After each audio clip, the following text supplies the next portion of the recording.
回の産業まとめ。不況続く韓国鉄鋼。輸入鉄鋼増加中。価格据え置き圧力。新型コロナウイルス第2波の影響もあってか、韓国鉄鋼業界の先行き見通しは明るいものではないようです。ここのところの鉄鉱石価格急騰にもかかわらず、中国や日本の安価な鉄鋼に対抗するため値上げすることもできず、厳しい状況が続いているようです。自動車産業などは第2四半期に底を打って、第3四半期から回復基調だとしていましたが、新型コロナウイルス再拡大で暗雲が垂れ込めた状況です。造船業界ではここのところ受注が好調で、鉄鋼業界にとっては恵みの雨となるはずです。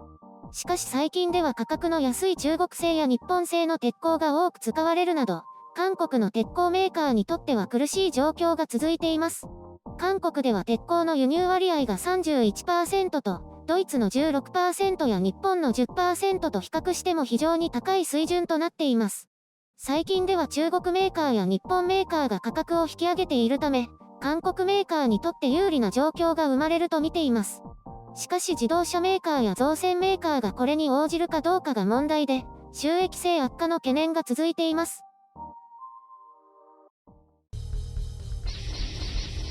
編集書簡。今回の概要。鉄鋼価格維持圧力の理由。日本や中国の動き。韓国鉄鋼第2四半期の業績。韓国鉄鋼業界は第3四半期に大幅回復を見込んでいたようですが、運悪く新型コロナウイルスの再拡大が伴って、その目論見が外れようとしています。要因はそれだけではありません。予想以上の造船受注が好材料となるはずでしたが、造船メーカーが値上げに応じる気配がありません。造船業界も苦しいですからね。鉄鉱石価格が上がったからといって、鉄鋼メーカーの安易な価格引き上げを容認できないわけです。前回お話ししたように、赤字続きで意外と収益性が高くないんですよね、造船メーカーは。なので原材料の値上げはとても厳しいわけです。自動車メーカーも同様のようです。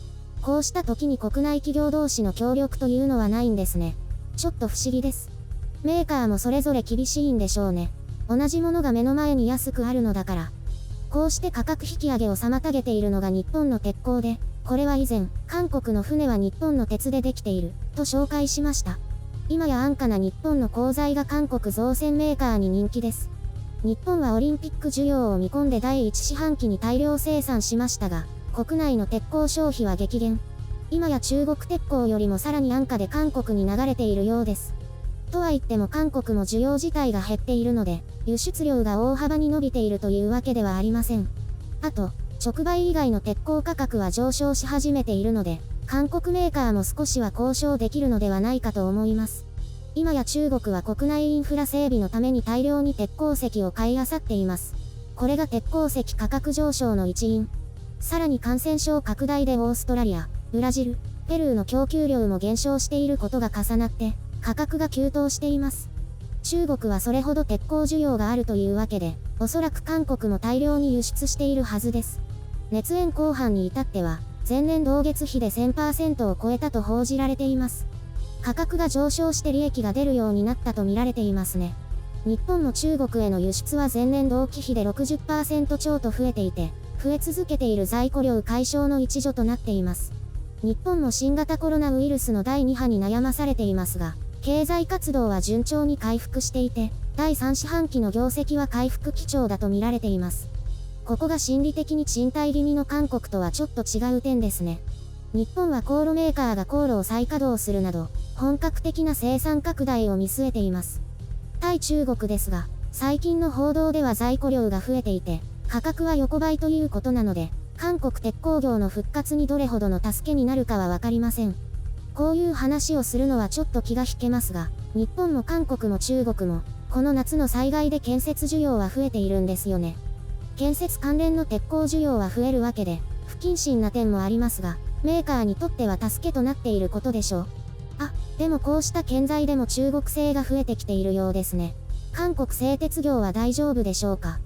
韓国の輸入鉄鋼についてニュースでも触れましたが、これは大半が中国製だそうで、これを圧延メーカーが再び圧延してどこかしらに売り飛ばしているそうです。こうした動きを米国や EU が数年前から中国製品の迂回輸出基地としているんじゃないかと疑いの目を光らせている状況が続いています。特にここ最近は反中国の動きが強まっていますので、詳しくはわかりませんが、何かしらの貿易救済措置を取っているようです。メーカー別に見ると、ポスコは巨額の赤字を記録して大変なようですが、ヒュンダイ製鉄は電気炉が盛り返してなんとか黒字を記録したそうです。東北製鉄は家電向けのカラー鋼板が好調で、こちらは大幅黒字を記録していますね。日本はどうやら5月6月で底を打ったようで、今後の回復が期待されます。7月の生産反発は今一つでしたけど、今後の回復に期待ですね。自動車産業の回復と、造船は今治造船と JMU の業務提携で大型受注も受けられるようになったので、期待しています。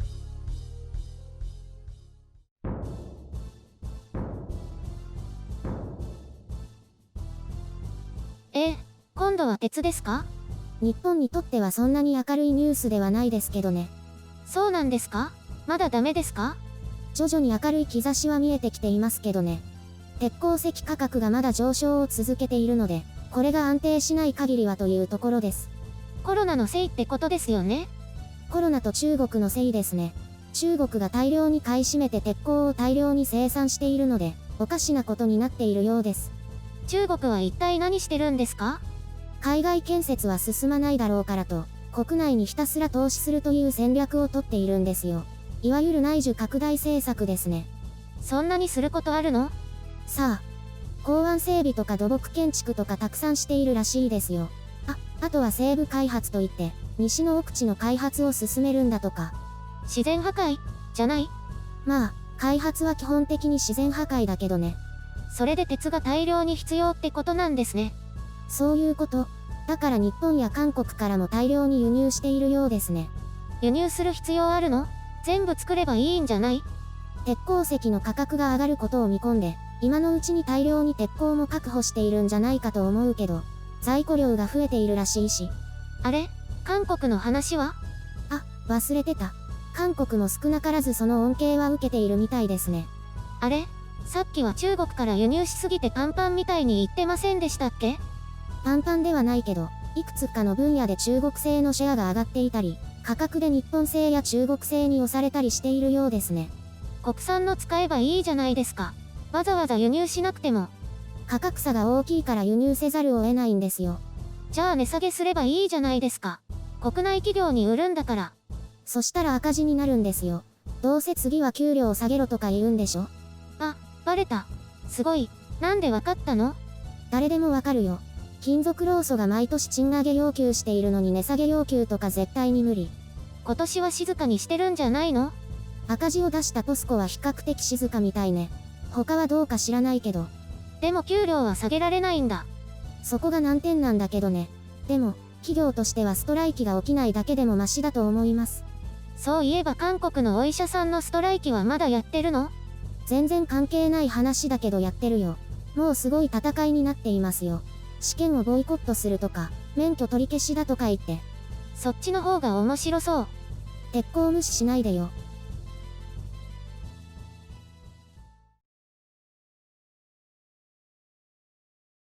どう？体重減った？なぜか元に戻ったよ。泣きそうだよ。こないだのアイスが良くなかった？さ、うちに来るたびに毎回アイス買ってこないで。食べちゃうから。それは意志の力で我慢しないと。無理。アイスくらいじゃ体重増えないよ。美味しいからいいじゃん。それはデブのセリフ。冷たいからカロリーないんじゃない？サンドイッチマンみたいなこと言わないの。でも、日本アイスクリーム協会は体が冷えるから温めようとしてカロリー消費するとか言ってるけどね。ならいいじゃん。よくないよ。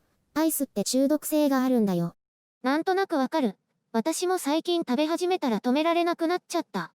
それを私に移したってわけね。そういうわけじゃないよ。それは本人の意思だから。意志が弱いんだよ。でもほら、ダイエットはストレス溜めたらダメって言うから、食べたい時は食べた方がいいんじゃない？週に1回くらい。最近アイス見たら買いそうになる。それは我慢しなきゃ。そういえばご飯どうするの？またあの泥水飲むの？なくなるまでは続けようかな。白雪さんはどうするの？私はトレーニングの後だけでいいや。まずいし。今日はいちごミルクだからちょっと期待。いちごミルクの泥水。笑える。